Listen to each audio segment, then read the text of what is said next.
Finally, I will tell you something about the club's history, but in this case, there is not much to be said. The club was founded in 1930, and their best season until the 2000s was the 1935-1936 season, where they managed to get second in the Segunda Division, Spain's second division. Yeah, that's it. For years, they were tumbling between second and third division with nothing more to be said. In 2017, they finished second in Segunda Division, which promoted them to LaLiga. The first time in their history. 2017 was also the year where the City Football Group bought 44.3% of the club's stakes.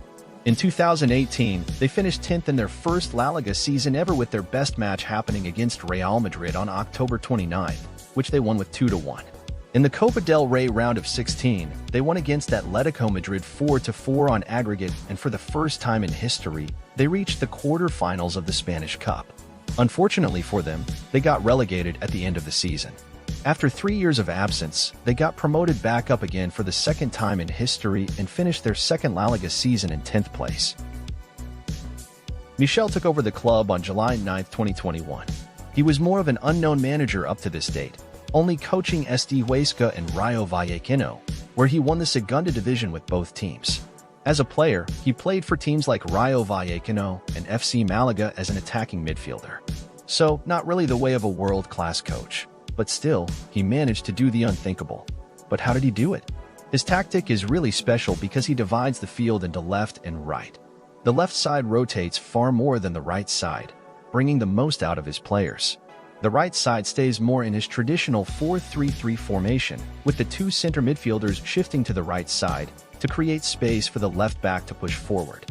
Most of their build-up play happens on the right side because they have more players in close proximity. After going forward, they will pass the ball to the left side where they are able to create space. If we have a look on the left side, it shows the fluidity the most, with the left back Gutierrez either helping the build-up play from behind or pushing up front into the half spaces to help creating chances. The full-back Daley Blind pushing from his central position to the left side and up front, while Eric Garcia, the holding midfielder, either dropping deep into the full-back role so Blind can push forward, or Garcia move from side to side to free up space for other players. The only time the three players are in position is when they are out of possession. Then they will form a traditional 4-4-2. The two wingers, Savio and Sagankov, stay wide to create width, so the players in the center can push forward. Their striker Dobbik is their target man, sometimes dropping D into the midfield but mostly staying forward to finish of the attack. The right back Martinez is more of a traditional right back, with mostly only giving defensive cover. In general, Michel always wants to create the 3-1-3-3 formation, but he does not care which player fills out which position. It is comparable with the play style Pep Guardiola adopted at Man City with his fluid positional play. In the build-up play, they will keep the passes short and keep patience on a high.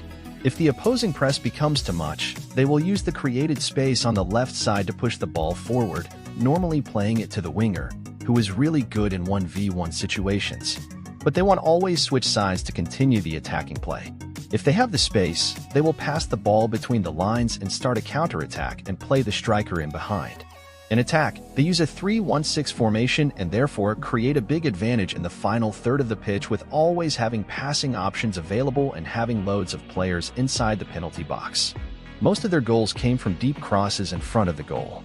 This season, their attack is incredible, outscoring all of the teams in La Liga, scoring 38 times in 16 matches.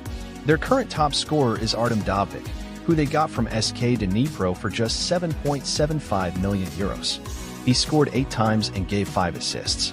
On the other side, their biggest weakness is conceding counterattacks. With only 1 to 3 defenders in attack, there are not many players to cover the defensive space. They conceded 20 goals, which is just 8th place in La Liga.